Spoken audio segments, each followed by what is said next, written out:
Hello and welcome back to Stop and Go F1 for this, our grand preview for the Spanish Grand Prix. We are just removed from the Monaco Grand Prix and we go into this weekend. We're going to go through all the news, all the free practice, all the big Spanish stats, as well as giving our predictions as well. No special helmet streak this week, not one special helmet, but we have got a questionable special livery, so that's to come as well. All of that and more to come in this week's preview. Before we get into that though, remember to like and subscribe, and a huge shout out to the members: Dakota, The Joyous James, Robin Myers, Cinnamon Strudel, Michael Johnson, Mr. Eurovision 1986, Philip Toganzik, Fandy Skick, No Edam on Sandwiches, and Sarah Jowett. If you want to become a member, click the link in the description down below, either on YouTube or on the Patreon. But let's go right into the news here. And New York, London, Paris, Munich, everyone's talking about front wing technical directives, because that is the thing on everyone's lips this weekend. We've been building this up for quite some time. Even during the testing times, we knew that the Spanish Grand Prix weekend was the time when the flexi wings were going to be looked at in terms of the front wings moving around in high-speed areas. It was said and rumoured that McLaren were a team who were going to be pointed at as the ones who maybe lose pace due to this. And Mercedes were also questioned as to would they lose pace as well. I heard a couple people say that Alpine as well were maybe the midfield team who are benefiting the most from the whole flexi wing thing. But this weekend it has come in. The new tests meaning the front wings cannot move around as much at high speed. And going into the weekend, before free practice started, we had, as always, the article published of everyone's new parts on the cars. And every team has brought a new front wing apart from three. And those three are McLaren, Mercedes, and Alpine. The three teams who everyone thought maybe this would affect them the most. Although there are some people saying that because of the structure of the front wings, they wouldn't need a brand new front wing. They just need to make changes to the front wing that they already had, and that wouldn't pop up in the list of new parts for the car. Whatever. Also being speculated is the fact that those three teams actually brought their new front wings back in Imola at the start of the triple header, just to kind of test them out a little bit, and that's why they're also not being brought up this weekend as well. Either way, everyone has now got their new front wing on the car, which should hopefully pass the new flexi wing tests, unless I have to come up here on Sunday evening and say actually everyone's been disqualified. But the big question is, how much is this technical directive actually going to affect our grid? Are McLaren all of a sudden going to be at the back? Are Red Bull going to be the fastest car yet again? All those kind of questions. And the answer is, as we sit here right now, we don't really know. And we're not going to know, I feel, for a while. Because we'll see tomorrow in qualifying how fast everyone goes, and then we'll see what the race pace is on Sunday. But then you can't say for sure if that's just like an outlier of maybe this one Barcelona track. We won't know until a few races down the line what our new normal is in terms of this grid. So there are some people speculating that yes, we'll have quite a big input, with some teams losing like a tenth and a half over the course of a lap. Other people saying that it will affect nothing. And we don't really know what it is. All we can do is massively speculate. If you see anyone say that they do know what it is, and they do know what's going on, and they do know how it's going to affect things, they're liars and they're not to be trusted. But what we can do is just massively speculate. And that's what we're going to do. We're going to bring the free practice freeway a little bit earlier into the video and have a look at some of the results here. This is from FP1. That's what we'll look at first. And I thought after FP1 that maybe we could start to raise some questions. Because firstly, the most shocking thing that has happened today is Max Verstappen has had a good day all day. He had a good Friday. And I can't remember the last time Verstappen had a good Friday. So that's the big shocking thing here. But if you look at the results from FP1, you can see Mercedes aren't there. George Russell down in 11th. Kimi Antonelli was down in 18th place. So if we were to speculate that Mercedes were one of the teams to be hindered by the new technical directive, that would back up our idea here. Also, you can see Ferrari are massively up in the top 5 as well. Red Bull not too far off the back. Oscar Piastri seemed to struggle in the morning session. So at this point, after FP1, I'm sat there thinking, well, here we go. You know, McLaren are going to struggle a bit more. Red Bull look more competitive. Ferrari look more competitive. Mercedes have fallen off. You know, there's our narrative for this technical directive. But then FP2 came along, and I get an advert for Argos. And, you know, there you go. George Russell right back on it again, up to P2. Oscar Piastri, who struggled in the morning, is now top of the second practice. I'm trying to just change things here on this screen. I'm noticing it's all going a little bit wrong. There we go. That's a bit better. Still, there we go. This is the professionalism you get with Stop and Go F1. Changing the camera setup as we go along. But yeah, George Russell was back up there immediately. Piastri recovered from a difficult morning. Verstappen still there, setting the exact same time as Lando Norris. So I don't know if it's technical directive related or not, but Max Verstappen is the big winner today, because usually we start these videos by talking about how badly Max Verstappen has done across the first two free practice sessions. So not a huge turnaround needed, it seems, for Red Bull as of right now. You know, Ferrari was still there, Hamilton struggled in the afternoon. So any narrative that you can pull from FP1 was then disproved in FP2. So it's very difficult to say what this has actually done. And like I said, we'll have a better idea tomorrow after qualifying and Sunday after the race. But again, we still won't know the full picture for another few weeks, and we'll be seeing a few races to see if it's just a one-off thing or if it's a big narrative throughout the course of the season. But maybe this has helped Verstappen in the fight for the championship, even if it's just a little bit. Because if we go back to Imola, let me pull up some stats here. Here we go. So if we look at the Imola race, back to there. So if we think of this race here as the first race of the new front wings, we can see straight away this is a race that Max won. And it wasn't like it was even really that close. The McLarens were quite a bit off the pace, and they even had a safety car at the end to try and catch up, and they couldn't really do it. Also, this is when we saw Lewis Hamilton and Charles Leclerc in the Ferraris. Awful qualifying, but very good race pace. And this was the first weekend of the year where George Russell was not in the top 5. So if we want to have our narrative of the flexi wing thing is brought in and it will hurt McLaren and Mercedes, and they introduce their new flexi wings, new front wings, at Imola, then we can look at this and go, well, there you go. That was a race they didn't win when 2 weeks before, they led the field by nearly 40 seconds. When they brought in their new front wing, not only did they not win, but they were quite a little bit off the pace of the winner. And George Russell, who was third the week before, this week was the first time he wasn't in the top 5. Also, it was when Kimi had a very bad qualifying. Kimi was out in 13th place. So that could suit our narrative there. Of course, you have the Monaco result, which suggests that McLaren are still doing very well. Let's try and ignore Mercedes there for a little bit. But the whole flexi wing thing is really all to do with how the wing reacts in high speed. And Monaco is not the place for your high speed. So, again, caveat after caveat, we don't know. No one knows how this is going to play out. It's too early to say. But if you want to have a look at things and go, well, maybe this is a suggestion, it does look like if McLaren did introduce their wing that will pass the test in Imola, that maybe we have got a bigger championship on our hands than we first thought, with Max Verstappen looking pretty good right there. Maybe Ferrari might have jumped Mercedes as well. So, we shall have to wait and see. That's how I see it right now, but of course, as I said, that can change over and over and over again as we go throughout the rest of our beautiful 2025 F1 season. Right! Enough technical directives, everybody. It's time for Stat Slip Road. And this week we're forgetting about the Spanish steps because it's all about the Spanish stats. And that's a hard thing to say. So, here's some stats for you.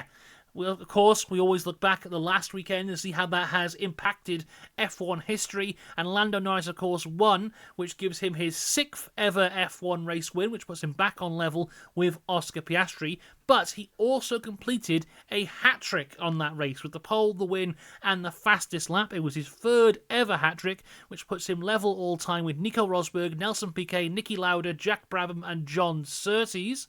It was McLaren's 195th race win. They're closing in very quickly on becoming just the 2nd team ever to get 200 wins, behind Ferrari, of course. Charles Leclerc got his 45th podium, which equals Carlos Reutemann 18th all-time.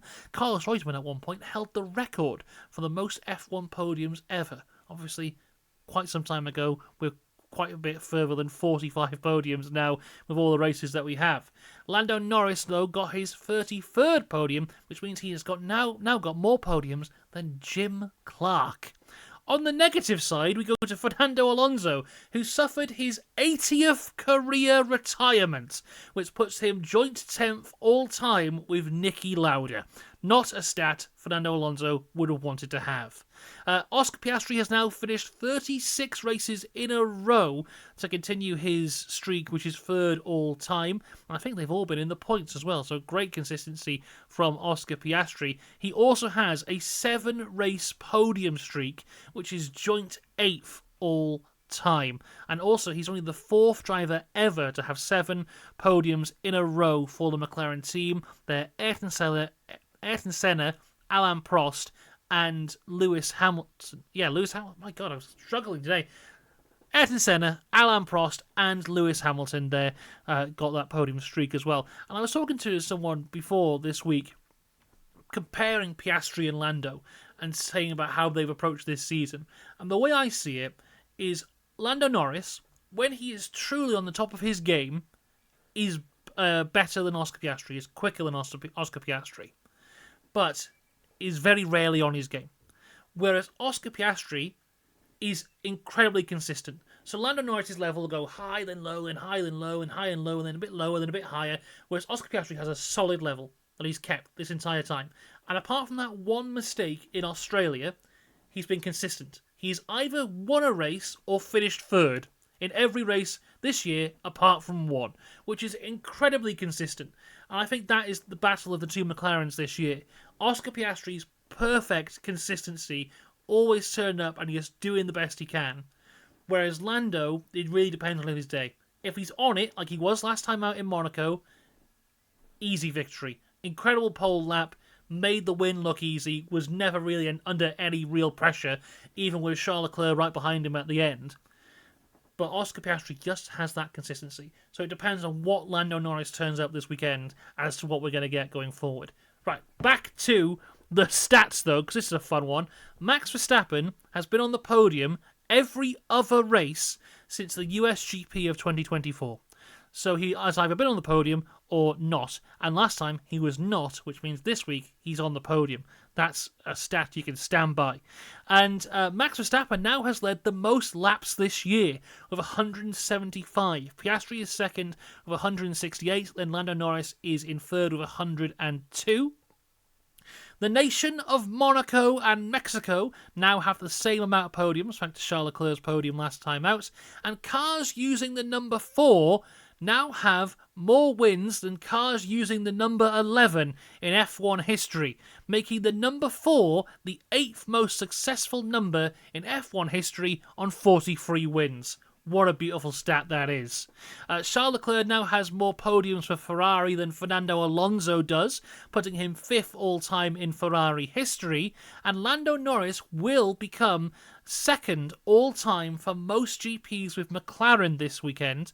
He currently shares it with Jenson Button on 136, and is only 14 behind David Coulthard, who has the record for most races with McLaren, so unless he misses any races this year, he will have that record by the end of the year.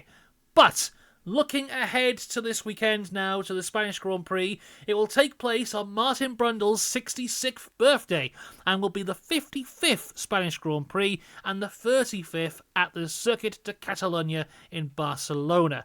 A massive 70.59% of wins come from pole positions, making this statistically the most important pole position of the year. No circuit on our calendar has got a higher percentage of wins than this one. So a hugely important qualifying, with not only pole producing a large majority of the winners, but the front row makes up 91.18% of wins at this circuit.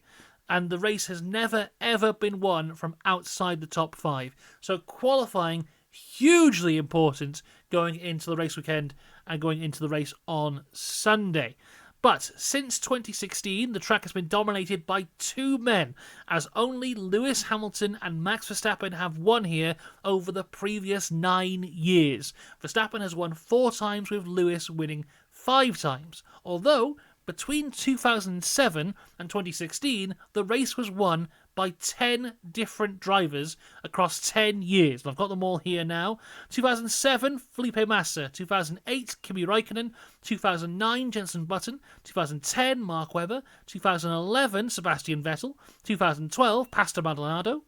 2013, Fernando Alonso. 2014, Lewis Hamilton. 2015, Nico Rosberg. And of course, 2016, Max Verstappen. So it went from being won by 10 different drivers in 10 different years to now being won by 2 drivers over the past 9 years.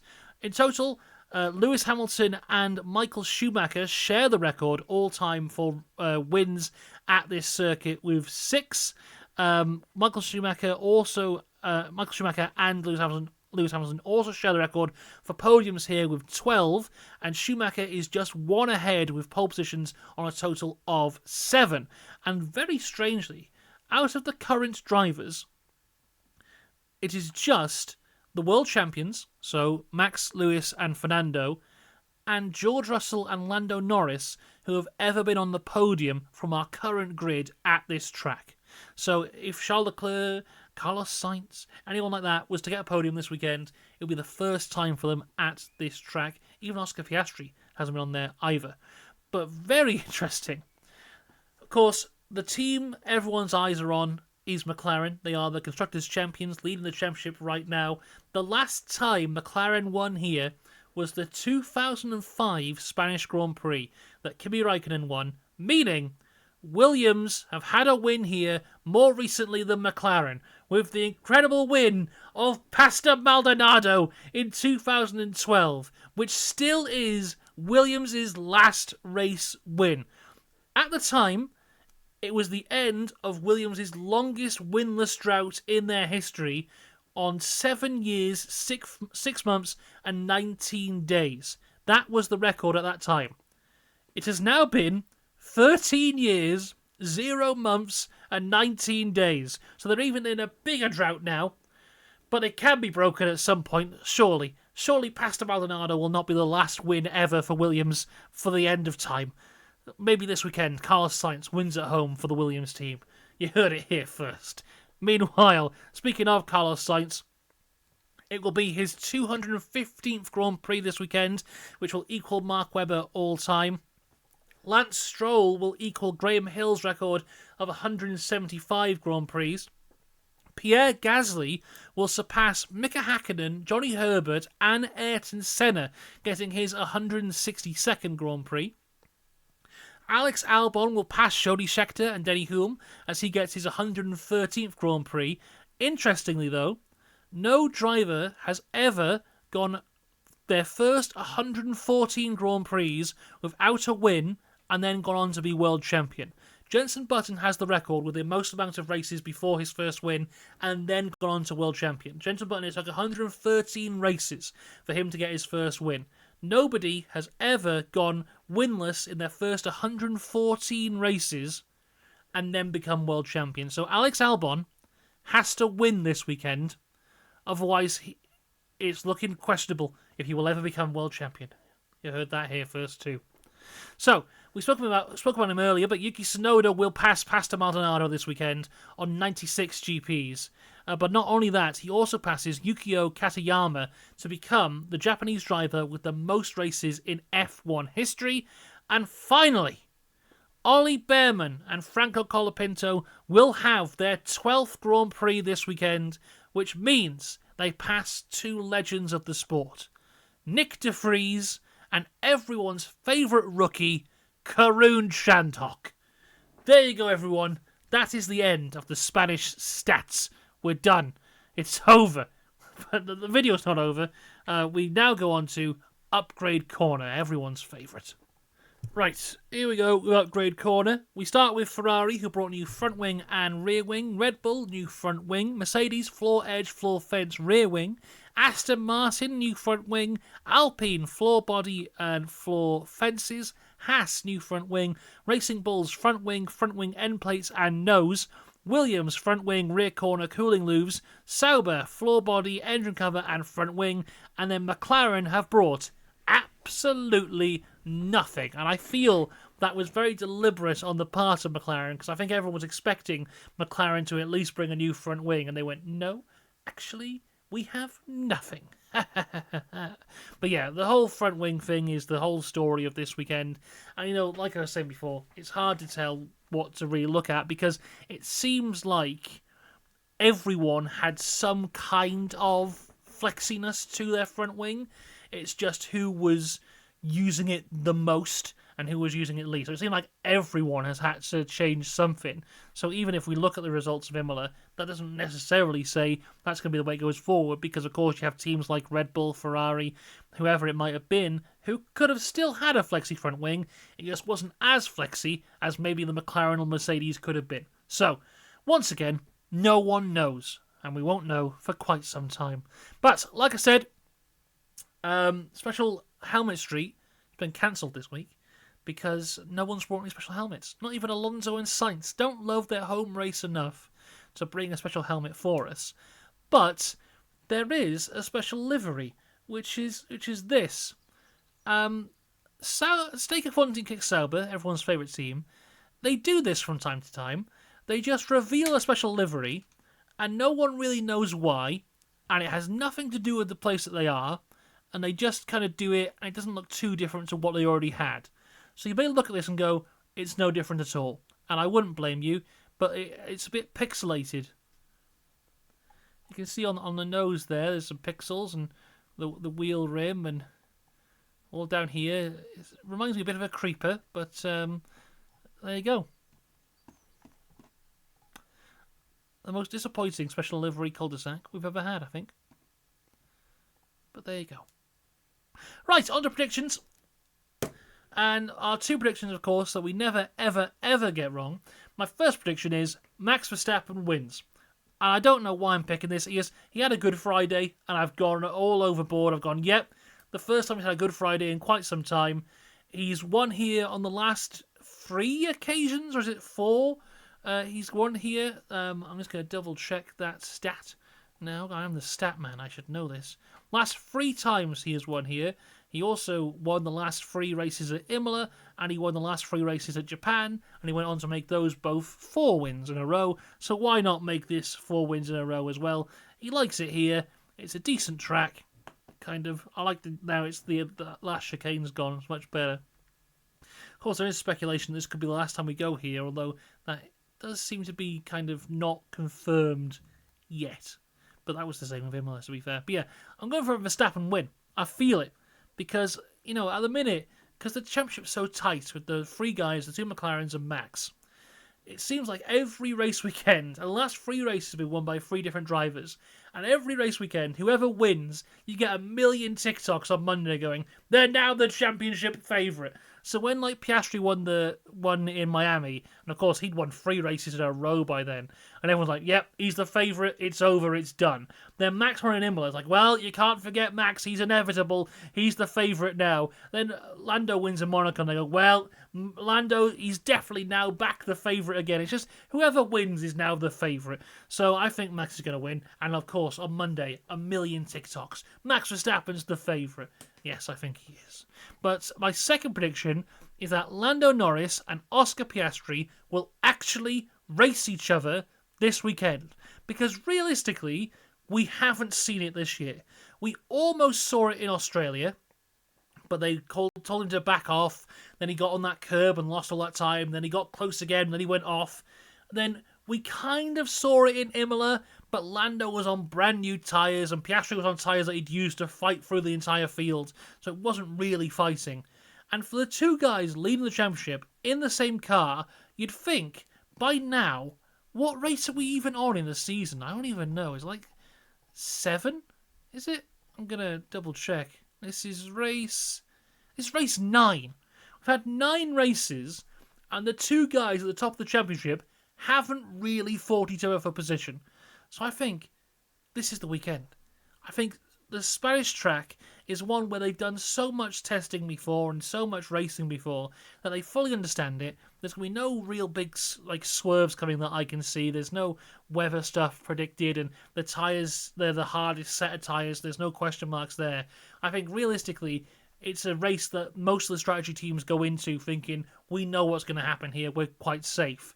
And that could lead to two McLarens next to each other having to fight for position, and that's what I'm looking forward to seeing. Who knows, maybe they'll be on the front row, and then one of them will be in like the wrong gear or something, or whatever the excuse was, going out of the corner, so it has to push one across the track. The two of them take each other out and go off into the gravel, and one of them throws their steering wheel out of the car. Then Max goes through and wins, because you know that's never happened before in this circuit, and it could be fun. So that's my predictions. Verstappen wins, and Lando and Piastri will actually race each other. Unbelievable stuff, I know. There you go. Right, we're back tomorrow for all things qualifying. Then on Sunday, we'll be here for all things Formula 1, Formula 2, and Formula 3. All three of them back again this weekend. And then on Monday, there'll be driver ratings as well. All that to come across the weekend. I'm sure we'll have a great time, and I look forward to seeing you there. Until next time, though, have a good one. I'll see you later. Goodbye.